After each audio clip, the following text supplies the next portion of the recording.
Good morning, students. Students, in previous module, we have discussed about solar system, the moon, the sun and star, and also discussed about Mercury.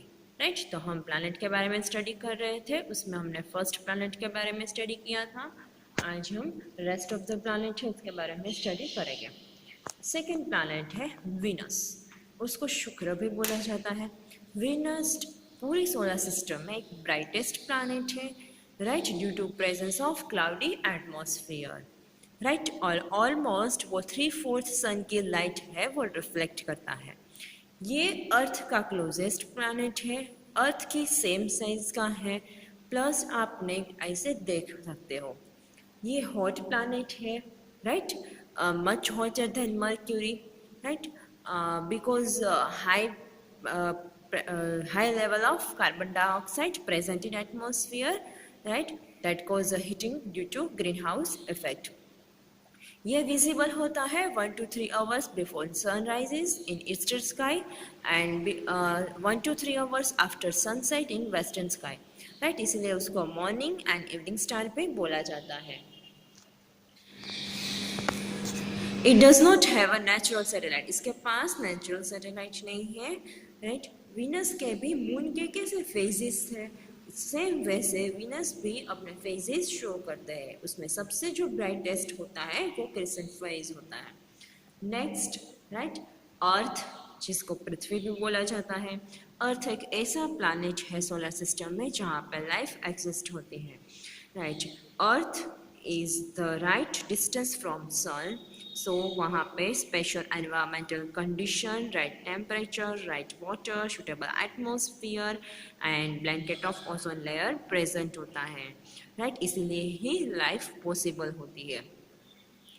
अगर आप space से देखोगे तो अर्थ है वो blue green colour का दिखेगा, because वो क्या करता है, राइट, रिफ्लेक्ट करता है, राइट.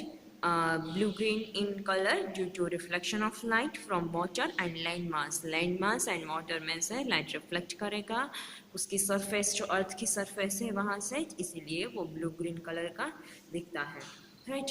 मून है वो एक ही नेचुरल सैटेलाइट है अर्थ के पास. अर्थ का रोटेशन परपेंडिकुलर नहीं है बट टिल्ट है 23.5 डिग्रीज, राइट. एंड ये जो टिल्ट है वो रिस्पॉन्सिबल है सीजनिंग चेंज के लिए. जो सीजन चेंज होती है वो इसकी वजह से ही होता है. अर्थ को 1 रिवॉल्यूशन कंप्लीट करने में 365 एंड 1/4 डेज लगते हैं सन के अराउंडिंग, राइट. एंड रोटेशन पीरियड कितना है 24 hours about on axis. Next planet है मार्स, मंगल. मार्स रेडिश कलर का है, बिकॉज वो रेड कलर का इसीलिए है कि वो आयरन ऑक्साइड जो रस्ट है उसकी सोइल में प्रेजेंट है, इसीलिए वो रेड कलर का दिखता है. मार्स को रेड प्लैनेट भी बोला जाता है. अर्थ की साइज के कंपैरिजन में उसकी हाफ साइज है. वहाँ पे थिन एटमॉस्फेयर प्रेजेंट है and trace of carbon dioxide, nitrogen, hydrogen and oxygen gas present है. इसके पास 2 नेचुरल सैटेलाइट है, फोप्स एंड डेमन्स, एंड वो क्वालिटर है कंपैरिजन टू अर्थ, और वो आप नेट से भी देख सकते हैं. नेक्स्ट एक आपको इंफॉर्मेशन दी गई है. 5 नवंबर 2013 Indian space research organisation ISRO ने लॉन्च किया था Mars mission, right, Mars orbiter mission, जिसका मंगलयान जो फर्स्ट लॉन्च पैड था जो सतीश धवन स्पेस सेंटर से लॉन्च किया गया था, राइट. नेक्स्ट प्लैनेट है जुपिटर, बृहस्पति. जुपिटर सबसे सोलर सिस्टम में लार्जेस्ट प्लैनेट है, right.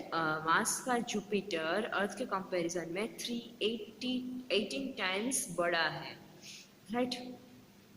Jupiter is so large about 1321 earth can be placed inside in joint planet. इतने प्लैनेट उसके अंदर इतने अर्थ है वो उसके अंदर समा सकते हैं, आप ऐसे भी बोल सकते हो. जुपिटर के पास 53 नॉन सैटेलाइट हैं एंड 26 प्रोविजनल सैटेलाइट हैं. उसके नाम अभी तक फिक्स नहीं है, राइट. गैनमेड है जो जुपिटर का सबसे बड़ा सैटेलाइट है एंड वो पूरे सोलर सिस्टम में भी लार्जेस्ट सैटेलाइट है. Even larger than mercury. तो अगर साइज कंपेरिजन करनी है तो मर्क्यूरी से थोड़ा बड़ा है। जुपिटर पे थिक एटमॉस्फेयर प्रेजेंट है बिकॉज वो लाइट को रिफ्लेक्ट करता है, उसके ऊपर जो लाइट गिरती है वो, इसीलिए due to this it appear be bright, right. Atmosphere of Jupiter contain mainly hydrogen and helium, and outer region cloud-like structure consists of methane gases and ammonia, right? जो आपको रिंग जैसा दिखता है, आफ्टर जो गैसेस प्रेजेंट है because of this methane and ammonia. Jupiter भी आप easily नेक से देख सकते हो, एंड आपको पावरफुल टेलीस्कोप से भी आप देखोगे तो आपको रेड स्पॉट दिखाई देगा जुपिटर का।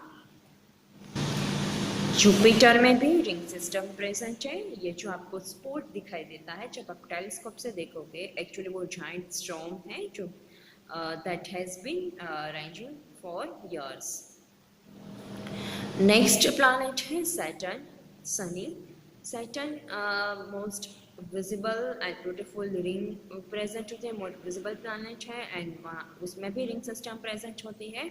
रिंग है mainly ice and rock particle से बनी है। उसका जो कलर है वो पेल येलो कलर का है। इसके पास 53 कॉन्फर्म एंड 9 प्रोविजनल सैटेलाइट है। सैटर्न लिस्ट डेंस है कंपैरिजन टू ऑल प्लैनेट, और उसकी डेंसिटी वाटर की डेंसिटी से भी कम है, और वो भी आप नेक टाइप से देख सकते हो। बट रिंग अगर आपको नेक टाइप से नहीं दिखाई देगी, वो आपको देखनी है तो टेलीस्कोप की ज़रूरत पड़ेगी। Next Uranus, right. Next planet है यूरेनस, उसमें भी रिंग प्रेजेंट है। उसके पास 27 नेचुरल सैटेलाइट हैं। लाइक वीनस, यूरेनस रोटेट करता है east to west, right. Most remarkable features है यूरेनस का कि वो हाईली टिल्ट रोटेशन करता है। उसका जो रोटेशन है वो इंक्लाइड होता है 97.8 degree, right.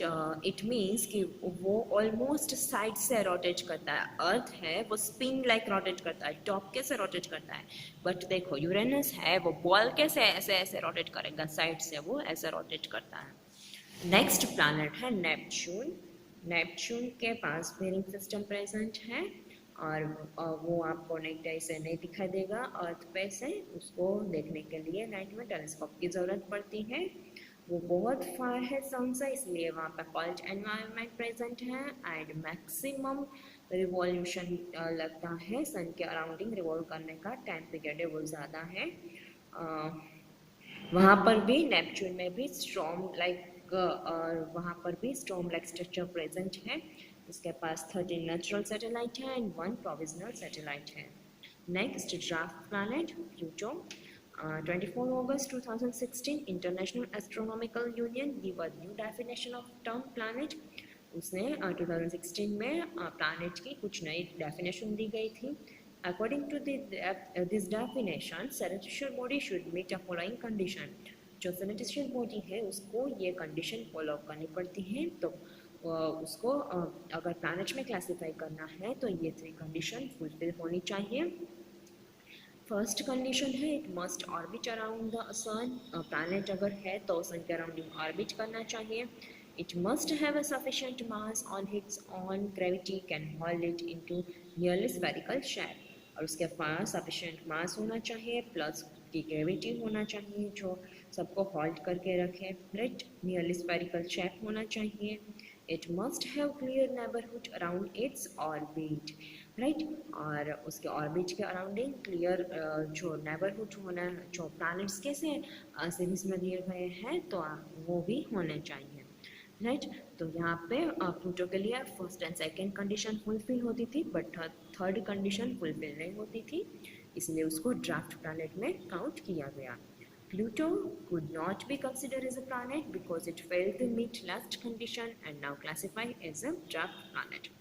Pluto was discovered, उससे पहले Pluto discover हुआ था 1930 में। The average temperature, surface temperature Pluto का -230 डिग्री सेल्सियस है, and it nearly 248 years to complete one revolution. One revolution complete करने में इतना टाइम लगता है, right? एंड उसके पास 5 सैटेलाइट हैं Pluto is about 5.8 billion kilometre away from the sun. Sun से वो इतने ज़्यादा दूर है, 5.8 billion kilometre, right. The international astronomical union has given a Pluto special place in solar system by designing a draft planet. जो international astronomical union है उसने एक प्लेस दी सोलर सिस्टम में, जो जिसको स्पेशली ड्राफ्ट प्लैनेट बोला जाता है, जो सन के अराउंडिंग ऑर्बिट कर रहा है beyond the Neptune as a plutoids and Eris orbit far beyond the Neptune is Plutoid, while Ceres that orbiting the main asteroid belt between Mars and Jupiter is a dwarf planet. Right. तो ये different draft planet के नाम दिए गए हैं जो कहाँ पे ऑर्बिट कर रहा है, कहाँ पे वो रिवॉल्व कर रहा है अपनी ऑर्बिट में, राइट. तो प्लूटो में थर्ड कंडीशन फुलफिल नहीं होती थी, इसीलिए उसको ड्राफ्ट प्लैनेट में काउंट किया गया. Next, some other member of solar family, उसमें है फर्स्ट एस्ट्रॉइड. एस्ट्रॉइड है जो small irregular shape heavenly body है जो रॉक्स एंड मेटल से बनी है, जो सन के अराउंडिंग रिवॉल्व कर रहा है in the gap between orbit of Mars and Jupiter. Right. Number of asteroids present है मार्स एंड जुपिटर में इतने ज़्यादा हैं कि वो उसके बीच में एक बेल्ट जैसा दिखाई देता है मार्स एंड जुपिटर के ऑर्बिट के बीच में. उसके लिए दो थियोरी एक्सप्लेनेशन दिया गया है. फर्स्ट थियोरी है, ऐसा माना जाता है, कुछ साइंटिस्ट ऐसे बिलीव कर रहे हैं कि एस्ट्रॉइड एक पीसेस ऑफ मटेरियल है जो फेल्ड हो गया था जब प्लैनेट का फॉर्मेशन हुआ था and when solar system was being formed.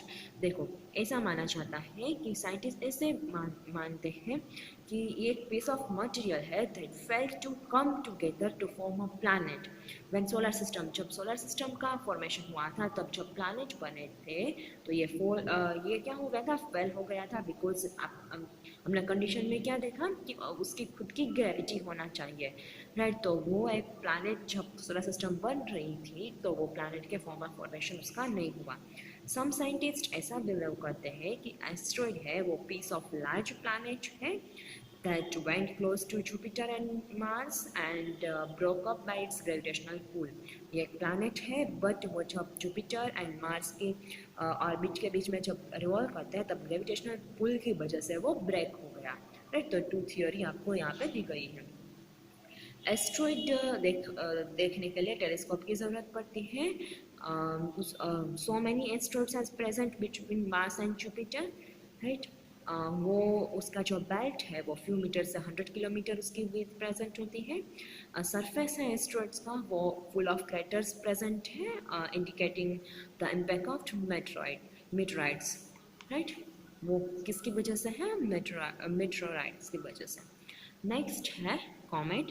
ये कॉमेट एक स्मॉल बॉडी है जो आइस एंड डस्ट की बनी है जो सन के अराउंडिंग रिवॉल्व कर रहा है इन highly electrical orbit. Comet generally appear as a bright head of with tall tail, right. उसका जो अपीयरेंस है वो ब्राइट हेड एंड पीछे की साइड लॉन्ग टेल प्रेजेंट होती है.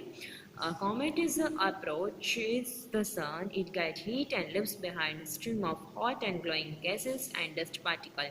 जब वो सन के पास पहुंचता है तो वो हीट हो जाने की वजह से हीट होता है तो उसकी वजह से हॉट गैसेस रिलीज होते हैं.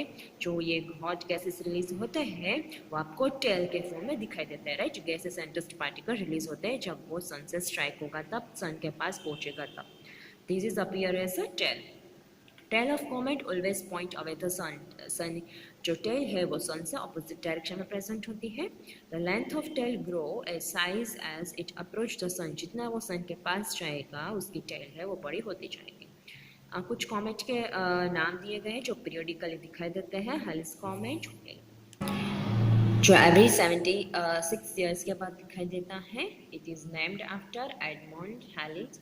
Calculate its orbit. It was last seen in 1986 and Halley's comet will be visible again 2061 2062.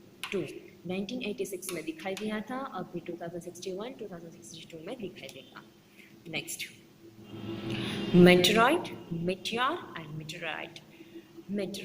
Meteoroid has small rocky irregular heavenly body है जो सन के अराउंड रिवॉल्व कर रहा है. Scientist believe that meteoroid were formed during formation of solar system. Meteoroid का formation कब हुआ था? जब सोलर सिस्टम का फॉर्मेशन हुआ था तब। Next one, meteor.